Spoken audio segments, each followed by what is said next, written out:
사도행전 10장 1절부터 8절까지를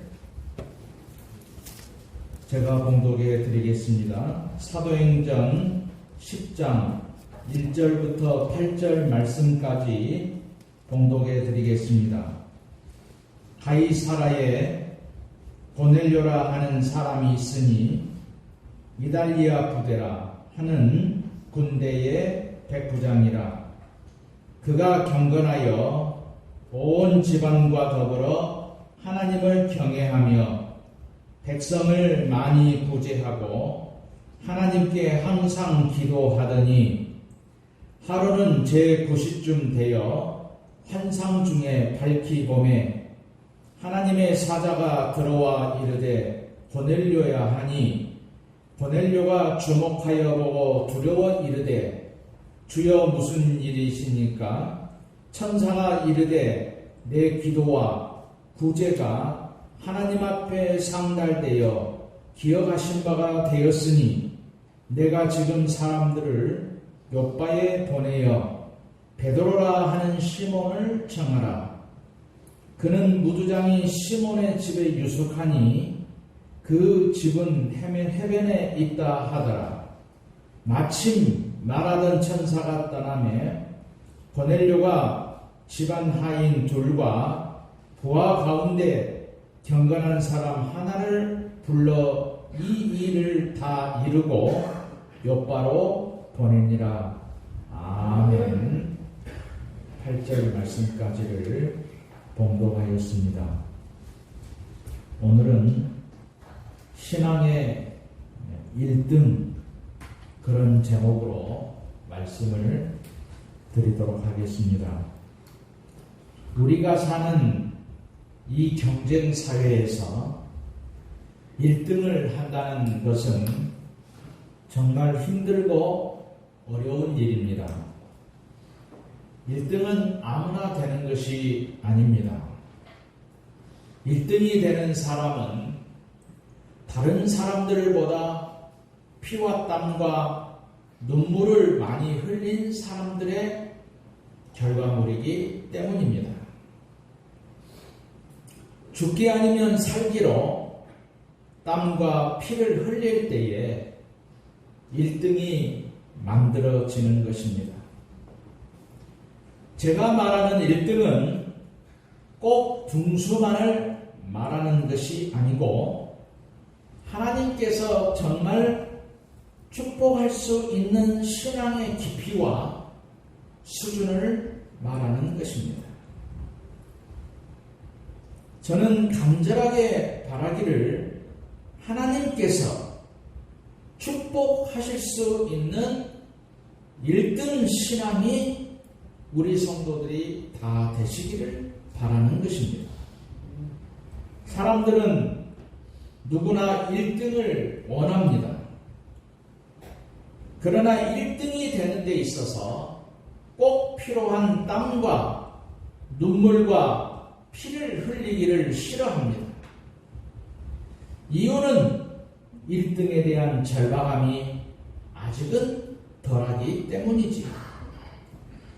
절박함이 덜하다는 것은 아직도 배가 고프지 않았기 때문입니다. 박정희 대통령 당시에 미국에 돈을 빌리러 가서 빌리지 못하고 왔습니다. 그리고 필리핀에 가려고 했는데 다 잡은 날짜를 당시의 필리핀 대통령인 마르코스가 일방적으로 취소를 하는 바람에 필리핀도 방문하지 못했지요.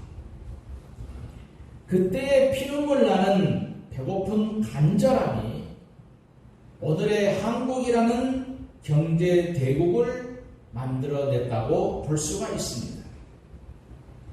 하나님의 사람들은 하나님의 축복을 받으려는 간절함이 있어야 됩니다. 나는 어떤 일이 있어도 하나님께 복을 받아야 된다는 이 간절함이 있어야 되는 것입니다. 오늘 본문에는 1등 신앙생활을 하는 사람이 나옵니다. 우리가 잘 아는 고넬료라고 하는 사람이지. 이 사람은 로마 군대의 백부장, 지금으로 말하면 군대의 중대장 정도 되는 사람입니다. 이 사람이 로마의 이방인이지만 예수님을 정말 잘 믿었습니다. 이런 고넬료의 신앙을 본문에서 말하기를 그가 경건하여 온 집안과 더불어 하나님을 경외하며 백성을 많이 구제하고 하나님께 항상 기도하더니 라고 말씀을 합니다. 정말 누가 보아도 복을 받을 만한 신앙생활을 하고 있었습니다. 이 말씀을 정리해 보면 고넬료의 1등 신앙을 알 수가 있는데, 첫째는 경건한 신앙이었다고 하는 것이지요. 경건이라는 말은 신앙에 깊어서 하나님을 두려워하는 마음을 말합니다. 하나님은 우리의 모든 것을 알고 계십니다. 마음의 생각까지 알고 계신 분이시죠. 그러므로 정직하고 바른 마음을 가져야 됩니다. 하나님이 보실 때에 복을 주실 만한 마음을 가져야 됩니다. 두 번째는 온 집과 더불어 하나님을 경외했다 말씀합니다. 집안에 믿지 않은 사람은 한 사람도 없이 모두 다 신앙생활을 했습니다. 이 말은 고넬료의 권위와 존경심이 대단했다는 말입니다. 그래서 그가 한마디 하면 다 예수님을 믿었다는 말입니다. 오늘 우리에게도 이런 영적인 권위가 있어야 됩니다. 세 번째는 백성들을 많이 구제했습니다. 구제는 내 돈을 주변에 힘들고 어려운 사람들에게 많이 베풀었다는 말입니다. 구제는 하나님을 믿는 사람들의 기본 자세입니다. 많이 하라는 것이 아닙니다. 내가 힘들지만 나보다 더 힘들고 어려운 분들을 생각하는 예수님의 마음을 가지라는 것입니다. 그것이 신앙의 영적인 자세이기 때문이죠. 네 번째는 하나님께 항상 기도했습니다. 기도가 생활이 되었습니다. 기도가 일과가 되었습니다. 그 바쁜 백부장이 항상 기도한 것을 보면 정말 그는 하나님의 말씀대로 사는 사람이었습니다. 기도는 하나님께 순종한다는 말입니다. 기도는 하나님만을 바라본다는 것이고 하나님을 존경한다는 말입니다. 고넬료의 신앙은 이렇게 이 네 가지가 분명했습니다. 이 네 가지가 신앙으로 체질화된 사람이었습니다. 억지로 하지 않았습니다. 기쁘고 즐겁게 이런 신앙생활을 했습니다. 그러니 하나님이 정말 기뻐했습니다. 한마디로 1등 신앙이었습니다. 복을 받은 신앙이었습니다. 바로 이 고넬료의 이런 자세를 오늘 우리들도 기본적으로 갖고 있어야 됩니다. 그러면 1등 신앙이 되는 것이지요. 그런데 놀라운 것은 이런 1등 신앙 위에 더 큰 성령의 은혜를 받으려는 간절함이 있었습니다. 고넬료가 은혜를 받으려는 간절함이 하나님에게 상달되었습니다. 하나님께서 고넬료의 간절함을 기억하셨습니다. 고넬료는 더 큰 은혜를 받으려는 간절함을 가지고 신앙생활을 열심히 했습니다. 그런데 어느 날 천사가 고넬료에게 말씀하십니다. 너의 기도와 구제가 하나님께 상달이 되었다. 지금 사람을 요빠에 보내어 베드로를 너희 집에 청하라. 그래서 고넬료는 사람을 요빠로 보내어서 베드로를 자신의 집으로 청하여 하나님의 말씀을 받았습니다. 오늘날로 말하면 고넬료의 집에서 사도 베드로를 강사님으로 모시고 말씀 사경회를 한 것입니다. 우리는 오늘 본문을 통해서 더 큰 은혜를 사모하는 고넬료를 보게 됩니다.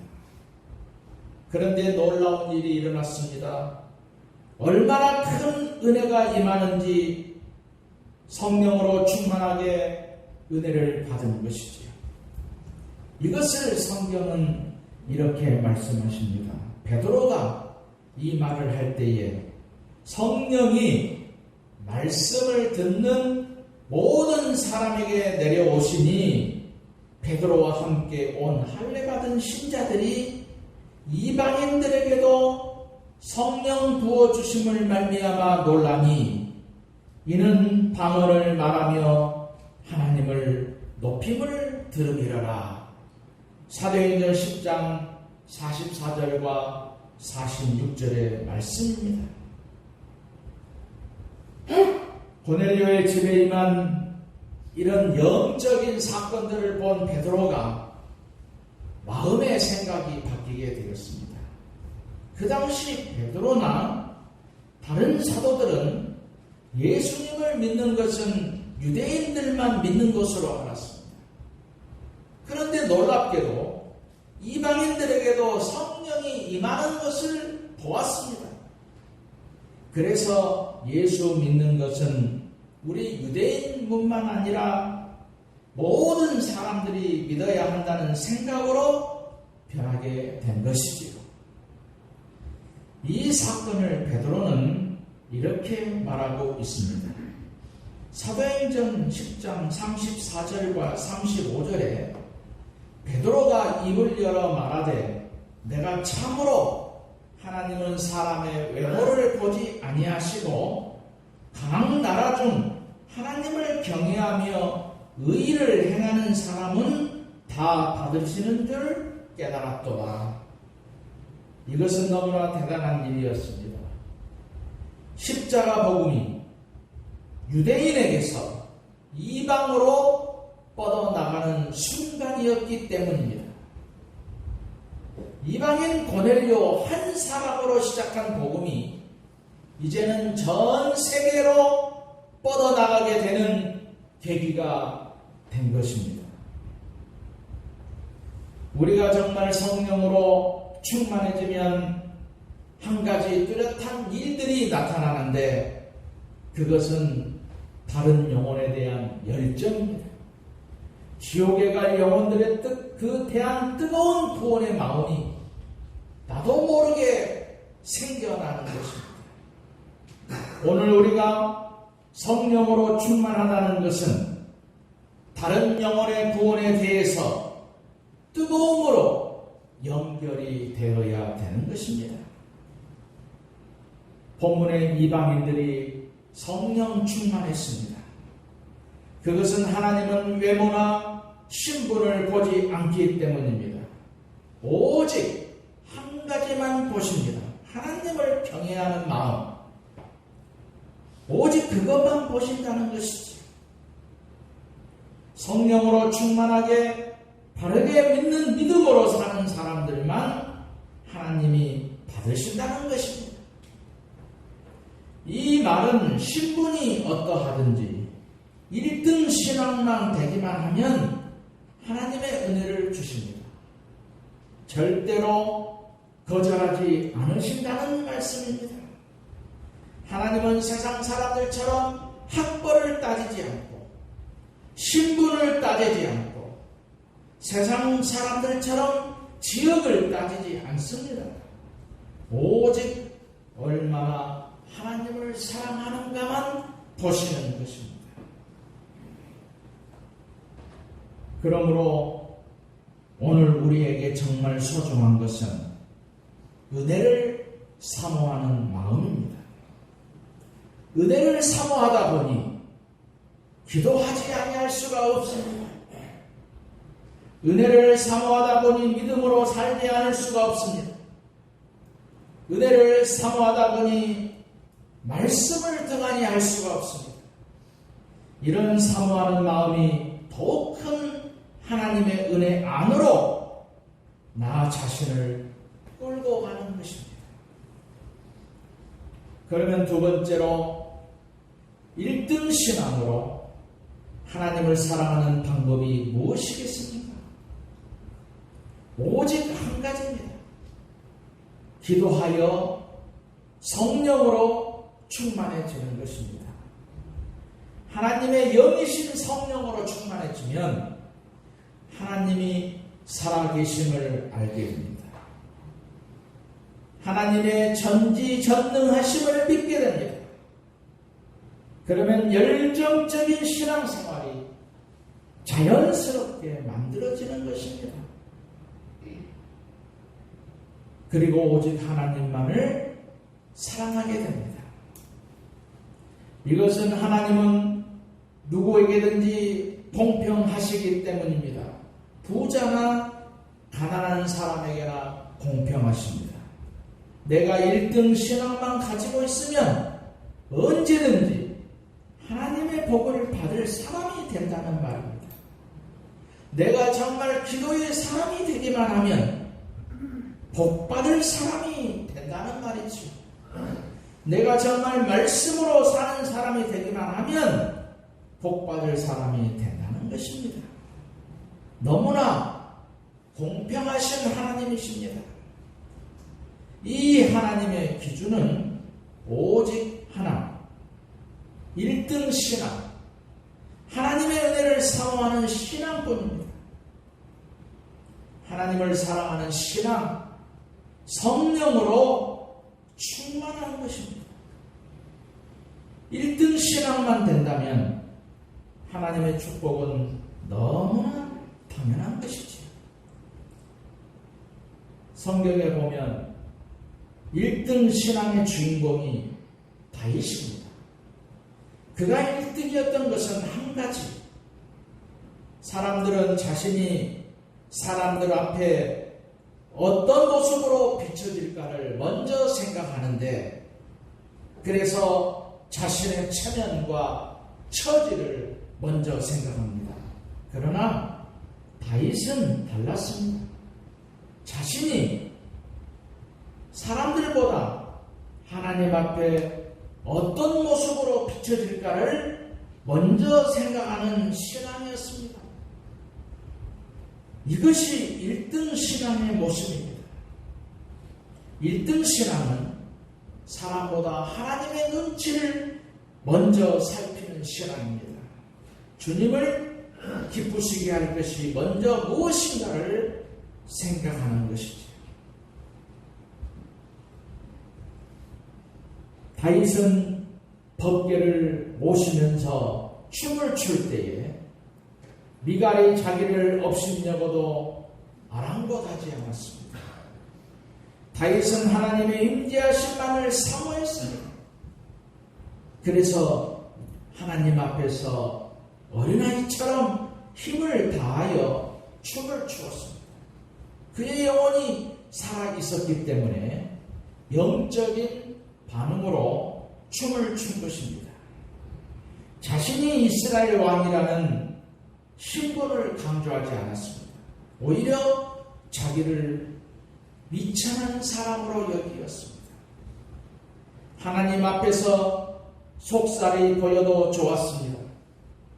어린아이처럼 춤을 추며 법궤를 기쁘게 모신 것이죠. 하나님의 임재 앞에 바르게 서 있는 사람은 우리의 신분을 의식하지 않습니다. 세상의 신분을 따진다는 것은 하나님 앞에 온전히 서지 않는 것입니다. 하나님 앞에 나올 때 우리는 사회적인 모든 신분을 내려놓아야 됩니다. 오직 하나님 앞에 성도라는 신분으로만 예배를 드려야 되는 것입니다. 죄인임에도 불구하고 십자가의 은혜로 구원하여 주신 은총만을 생각하면서 예배에 임해야 되는 것입니다. 이것이 바로 1등 신앙이지요. 우리는 하나님 앞에 나올 때 어떤 모습으로 나오는가를 생각해 보아야 됩니다. 세상의 모든 계급장을 다 내려놓고 오직 인간의 모습으로 하나님 앞에 나와야 됩니다. 우리는 그런 순수함이 있어야 됩니다. 그런 정직함으로 나오는 우리들을 하나님은 기뻐하시는 것입니다. 누가복음 18장에 보면 바리새인과 세리의 기도하는 이야기가 나옵니다. 바리새인의 기도는 따로 서서 기도하여 이르되 하나님이여 나는 다른 사람들처럼 토색, 불의, 간음을 하는 자들과 같지 아니하고 이 세리와도 같지 아니함을 감사하나이다. 나는 일회에 2번씩 금식하고 또 소득의 11조를 드리나이다 하면서 기도를 했습니다. 바리새인의 기도는 자신을 높이는 기도입니다. 그리고 하나님이 의롭게 보는 기도는 더욱 아니었습니다. 바리새인의 기도는 하나님에게 전혀 상달되지 않았습니다. 다만 하나님 앞에서 자신을 내세우는 기도뿐이었습니다. 그러나 세리의 기도는 달랐습니다. 세리는 멀리 서서 감히 눈을 들어 하늘을 쳐다보지도 못하고 다만 가슴을 치며 이르되 하나님이여 불쌍히 여기소서 나는 죄인이로소이다 하였느니라 라고 말합니다. 세리는 세상 사람들이 다 죄인이라고 하는 사람이었습니다. 그러나 하나님 앞에서는 이 사람이 의로운 사람이었어요. 세리는 자기를 낮추는 기도, 오직 하나님 앞에 있다는 그것만을 기억하면서 드리는 기도였습니다. 이 두 사람의 기도에서 우리는 알아야 할 것이 있습니다. 나는 바리새인의 모습인가? 아니면 세리의 모습인가? 정말 냉철하게 우리들의 신앙의 모습을 살펴보아야 됩니다. 우리는 바리새인 같은 신앙생활은 하지 말아야 됩니다. 그런 신앙에는 하나님의 축복이 없기 때문이지요. 우리는 1등 신앙으로 돌아가려는 몸부림이 있어야 됩니다. 1등 신앙이 축복의 사람으로 만들기 때문에 하나님이 축복하는 신앙이기 때문에 우리는 어떤 일이 있어도 하나님께서 축복하는 1등 신앙이 되시기를 주님의 이름으로 축원드립니다.